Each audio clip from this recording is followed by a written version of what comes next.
നിയമസഭാ തിരഞ്ഞെടുപ്പ് ചർച്ചകൾക്ക് ചൂടുപിടിക്കവേ സ്ഥാനാർത്ഥി നിർണയത്തിന് ഒരുങ്ങി പാർട്ടികൾ. ഈസിയായി ജയിക്കാൻ സാധിക്കുന്ന മണ്ഡലങ്ങളിൽ പ്രമുഖ നേതാക്കൾ തന്നെ മത്സരിക്കുമെങ്കിലും ഇത്തവണ അംഗം മുറുകുമെന്നാണ് വിലയിരുത്തൽ. ബിജെപിയുടെ സാന്നിധ്യം ശക്തമായതാണ് വരാനിരിക്കുന്ന നിയമസഭാ തിരഞ്ഞെടുപ്പിനെ വ്യത്യസ്തമാക്കുന്നത്. ശമ്പളം കിട്ടാതെ സർക്കാർ ഉദ്യോഗസ്ഥർ നാളെ അവധി, താളം തെറ്റിച്ചത്. അവസാന നിമിഷത്തിലെ നീക്കം എൽഡിഎഫ് യുഡിഎഫ് പോര് എന്നതിൽ നിന്ന് മാറി കേരളത്തിലെ പല മണ്ഡലങ്ങളിലും ഇത്തവണ ത്രികോണ മത്സരത്തിനാണ് കളമൊരുങ്ങിയിട്ടുള്ളത്. ബിജെപി എ ക്ലാസ് കണത്തിൽ ഉൾപ്പെടുത്തിയ 34 നിയമസഭാ മണ്ഡലങ്ങളാണുള്ളത്. തിരുവനന്തപുരം, തൃശൂർ ജില്ലകളിലാണ് ഇതിൽ കൂടുതൽ എങ്കിലും എറണാകുളത്തെ തൃപ്പൂണിത്തുറ മണ്ഡലവും ഇത്തോ ശ്രദ്ധാകേന്ദ്രമാകും. കെ ബാബു നിരവധി തവണ ജയിച്ച തട്ടകമാണ് തൃപ്പൂണിത്തുറ നിയമസഭാ മണ്ഡലം. കൊച്ചി കോർപ്പറേഷനിലെ വാർഡുകളും 2 മുനിസിപ്പാലിറ്റികളും 2 ഗ്രാമപഞ്ചായത്തുകളും ചേർന്നതുമാണ് മണ്ഡലം. 1991 മുതൽ കോൺഗ്രസ് നേതാവ് കെ ബാബു തുടർച്ചയായി ജയിച്ചുവരുന്ന മണ്ഡലത്തിൽ 2016 സിപിഎമ്മിന്റെ എം സ്വരാട് അട്ടിമറി വിജയം നേടിയിരുന്നു.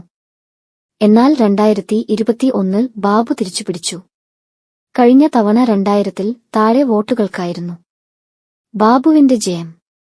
ബാബു 8875 വോട്ടുകൾ നേടിയപ്പോൾ സ്വരാജ് 6488 3 വോട്ടുകൾ പിടിച്ചു.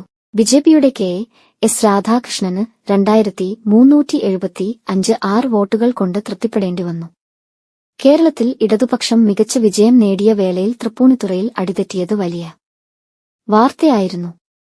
തിരഞ്ഞെടുപ്പിൽ പല ആരോപണങ്ങളും ഉയർന്നെങ്കിലും ബാബു തന്നെ 5 വർഷം തികയ്ക്കുകയാണ്. ബാബു വന്നേക്കില്ല, രമേശ് പിഷാരടി വരുമോ? ആരോഗ്യ പ്രശ്നങ്ങൾ ചൂണ്ടിക്കാട്ടി ഇത്തവണ മത്സരിക്കാനില്ല എന്ന നിലപാടിലാണ് ബാബു.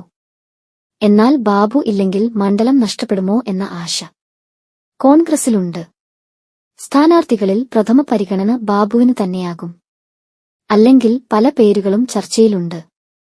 അതിലൊന്ന് നടൻ രമേശ് പിഷാരടിയാണ്. കോൺഗ്രസ് വേദികളിൽ തിരഞ്ഞെടുപ്പ് കാലത്ത് സജീവമാണ് പിഷാരടി. എങ്കിലും രമേശ് പിഷാരടി തിരഞ്ഞെടുപ്പിൽ മത്സരിക്കാൻ തയ്യാറാകുമോ എന്ന് വ്യക്തമല്ല. അദ്ദേഹം പിടികൊടുക്കില്ല എന്നാണ് ഇതുവരെയുള്ള വിവരം. രാജു പി നായർ, എം ലിജു എന്നിവരും പരിഗണനയിലുണ്ട്. 2021-ലും രമേശ് പിഷാരടിയുടെ പേര് ഉയർന്നു കേട്ടിരുന്നു. തിരഞ്ഞെടുപ്പിൽ മത്സരിക്കാൻ തനിക്ക് സാധിക്കില്ല എന്ന നിലപാടാണ് അദ്ദേഹം അന്ന് എടുത്തത്. കൊച്ചി മുൻ മേയർ എം അനിൽകുമാറിനെ ഇടതുപക്ഷം കളത്തിലിറക്കുമെന്നാണ് സൂചന. തൃപ്പൂണിത്തുറ നഗരസഭാ ഭരണം പിടിച്ച ആത്മവിശ്വാസത്തിലാണ് ഇത്തവണ ബിജെപി ഇറങ്ങുന്നത്. 3000-ൽ താഴെ വോട്ടുകളാണ് ഇതുവരെ ബിജെപിക്ക് മണ്ഡലത്തിൽ ലഭിച്ചിട്ടുള്ളത്. ഇത്തവണ ബിജെപി പിടിക്കുന്ന വോട്ടുകൾ തിരിച്ചടിയാകുക എൽഡിഎഫിനാണോ യുഡിഎഫിനാണോ എന്ന് കണ്ടറിയണം.